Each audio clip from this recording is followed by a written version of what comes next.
How's it going, and welcome to Villains Voiced, a series where I take an in-depth personal look at certain villains, giving them a little bit of flair and giving them some lines which you can work with. In this video, we will be looking at Ras Nsi, a leader of a certain faction found in the jungles of Chult. But before I go into any major spoilers here, I of course am going to warn you that there will be spoilers. So players that actually plan on playing in a Tomb of Annihilation, I would kindly and politely tell you to go away. But DMs that want to give this character a little bit of flair, let's go ahead and dive right on into what makes this guy so unique. Ras Nsi is a fallen paladin of Ubtao and is the sole cause of the Undead blight that scourges all across the jungles of Chult. When he fell from grace, he attacked nearby cities, especially Mesro, with an undead horde, and unfortunately for him, he was defeated. So he just let the zombies roam loose, and all the undead are scattered all about. And he retreated to the Yuan-Ti found in the jungles. And it's there where he shed his human coil and donned the Malison form that he is today. Thanks to his intellect and his powerful spellcasting, he was able to take control of the nearby sect of Yuan-Ti, and eventually he moved all of the Yuan-Ti to Omu. It is here where the Yuan-Ti of the jungles of Chult reside and strike out and capture slaves because of a sole reason. They need slaves to excavate underneath the peaks of flame because they believe that they can resurrect Dendar the Night Serpent and consume the world in darkness and despair. So on that note, if your players are captured by the Yuan-Ti and brought before Ras Nsi, he will pronounce to them, "I am Ras Nsi. You are our slaves. Should you step out of line, I shall feed you to my Hydra alive. Now, what were you doing in my city?" If the PCs give Ras Nsi an answer that he doesn't appreciate, he will go ahead and say, "Work them until they learn their place. Get these disgusting beings out of my sight." When your players see Ras Nsi, they will see that he is currently suffering from the effects of the death curse. You can show off that his skin is peeling off, he looks weak. Even if they've never seen this guy before, they know that he is succumbing from some sort of blight. So if your players actually talk about the death curse, he will go ahead and say, "You know of this plague that has gripped me. Speak then. What do you know of this disease? Speak, and I may yet let you live." If your players, during the course of this conversation, bring up the Soulmonger, and specifically how it might be tied to the tomb, he will go ahead and announce, "I was instructed to guard the very location that damns me. I shall allow you entry into the tomb, but know this. I will not assist you any further, or I shall appear as weak. I will make the arrangement to let you pass now." If your players bring up the undead that are plaguing the lands, he can go ahead and say, "'Twas I that brought forth the surge of undead in these very jungles, oh so long ago. Many bear my symbol upon their foreheads to this very day. I wonder how many thousands of undead still roam these lands." If your players were brought here by Salida, and Salida was of course able to lead them into an ambush that got them into their predicament that they are in now, he will go ahead and say, "Good work, my pupil. You may bathe in the blood of our sacrifices for some time. Then you can resume your great work and bring us more slaves."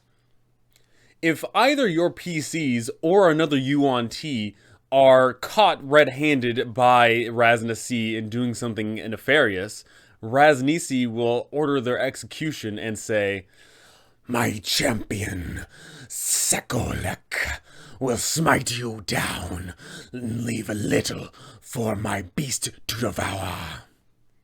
If your players get involved with the intrigue and find out that Sekolek is actually sleeping with one of Ras Nsi's concubines, he will go ahead and say, You of all my servants, behind my back would betray me.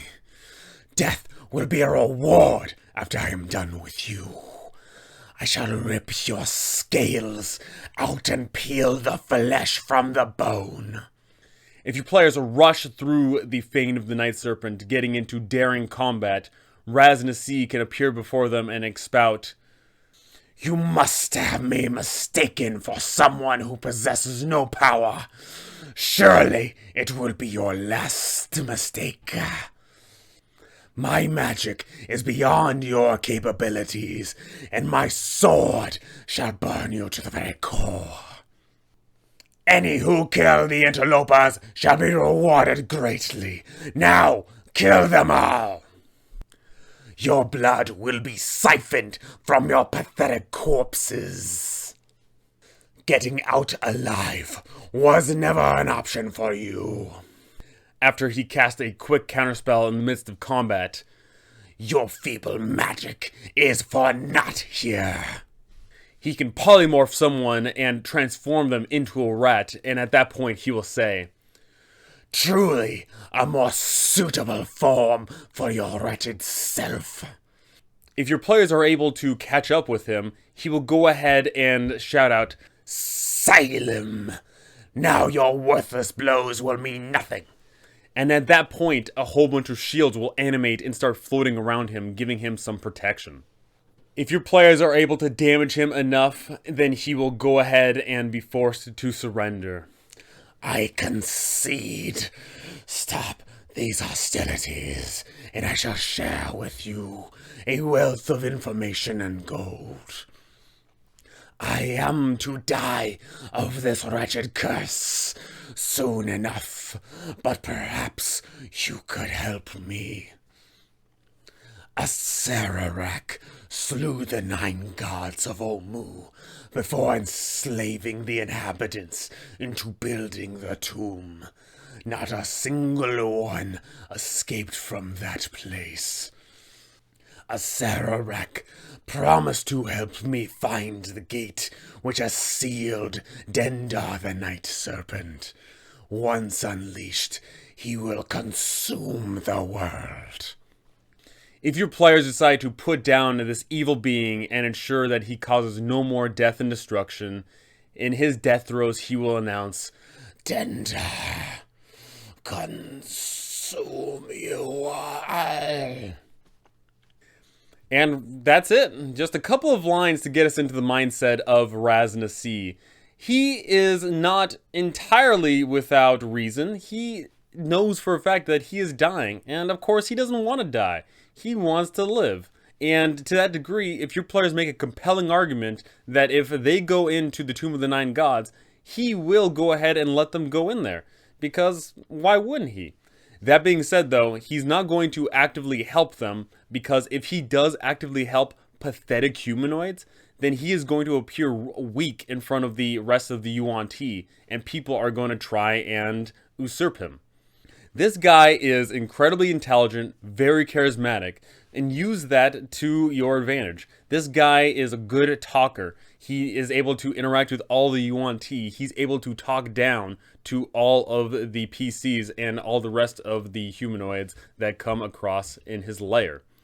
He's an incredibly powerful spellcaster. He knows a ton of spells and high-level spell slots, and he is going to use them to his advantage. He doesn't want to die, and he doesn't want any of his minions to be killed either, because that makes him weaker. So definitely play up that conservationalism from this guy. He wants to go out and capture slaves and use them to the best of his abilities. There's a lot of fun things you can do with this character, and he doesn't have to just be sitting on that throne room doing nothing all day. Have him move around the Fane of the Night Serpent and interact with all of his workers and all of the named Yuan-Ti that reside within. Have him move about and inspect everything to make sure that everything's on the up and up. And if you want to show off his power, then go ahead and have some Yuan-Ti try and usurp him and have Ras Nsi smite him down with his incredible magics. And that'll really show off to your characters this guy is probably not someone we want to mess with.